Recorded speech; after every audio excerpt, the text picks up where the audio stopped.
year, Your Excellency, a total of 1,264 trainees are graduating with higher diplomas and certificates in several technical, engineering, science, and business courses. This is a clear indication that Kenyans are increasingly embracing Tvet as a clear pathway to achieving our national development goals. As County Government of Uasin Gishu, we have continued to sponsor students here in RVTTI, Eldoret Polytechnic, Siwa Technical Training Institute.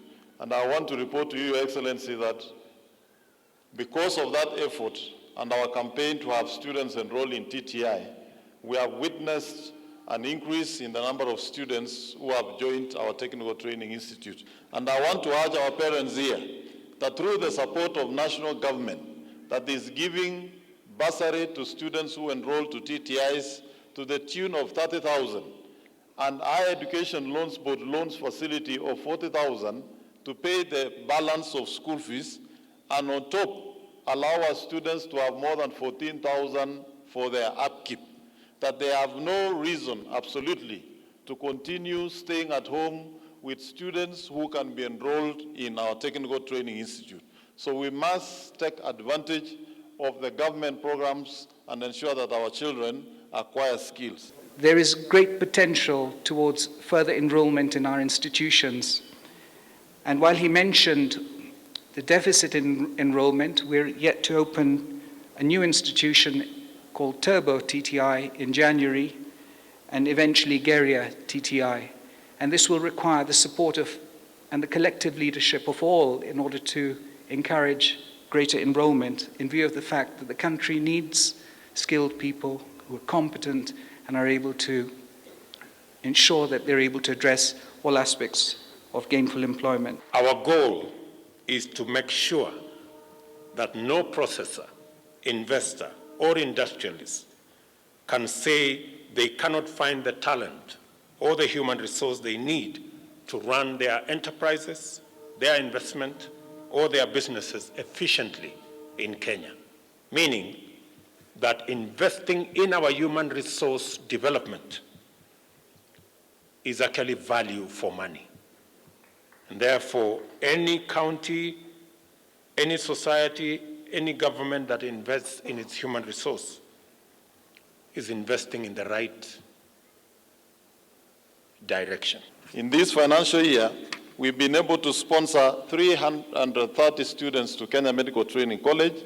We have sponsored 97 students to Agricultural Animal Health Training Institute.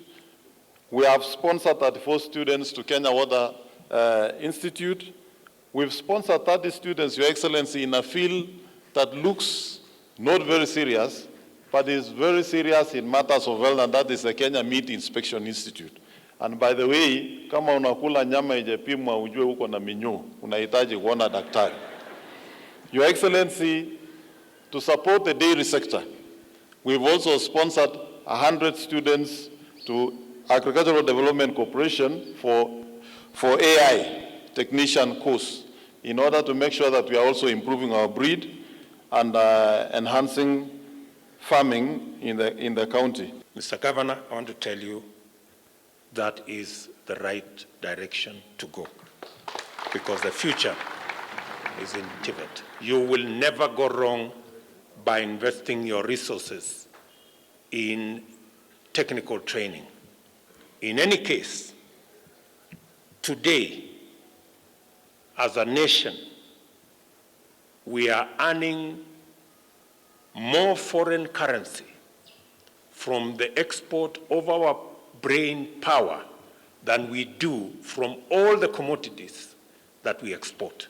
Having students in the TTIs is the way to go. But there are many challenges, Your Excellency, that these students face, especially after graduating today. They do not have the capital to go and start their own businesses. Your Excellency, we will ask, and we will be tabling a motion in Parliament so that we may enhance the Uwezo Fund, so that we may give loans to individuals from TTIs so that they can go and start their own businesses. Right now, the way the Uwezo Fund is structured is you cluster people in groups of 10, 20s, and give them a loan. That is difficult. We want one sharp person who has graduated from a TTI or any other institution and is ready to start their own business to be enabled so that they may give back to society when they are still strong and young enough. What we could only request, Your Excellency, is that we want universities not to offer certificate and diploma courses. They offer 1-year certificate, 2-year diploma. The market declares that our JAIVA, if you have to do a diploma, if there have to be a certificate, let it be equivalent or more than a Tvet. If there has to be a diploma, let it be equivalent or more than a Tvet, so that you get somebody who is well baked for the market.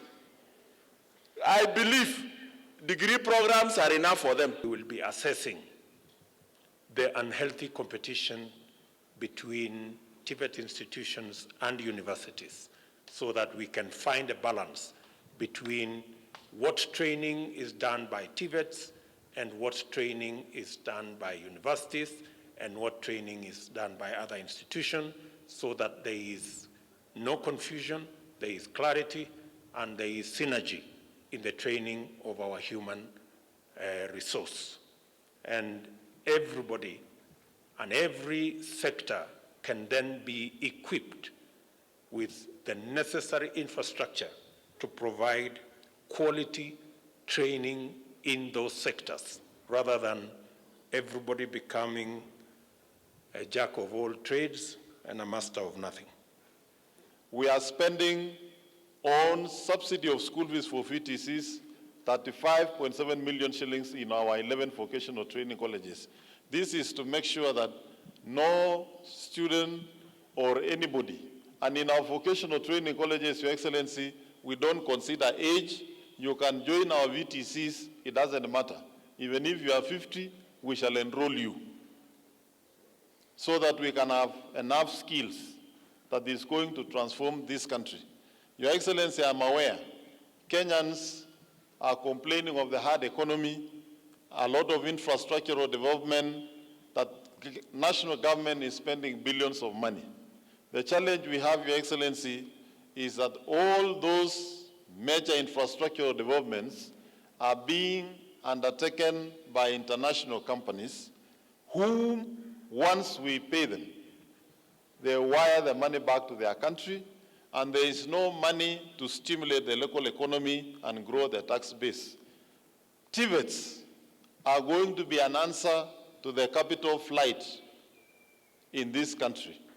This is the generation that is going to produce national and international contractors who will then retain the money in the country, stimulate the local economy, and grow our tax base. As an administration and as the government of Kenya, we will continue to work with the county governments and all the stakeholders to ensure that Tvet continues to generate the value it is supposed to generate.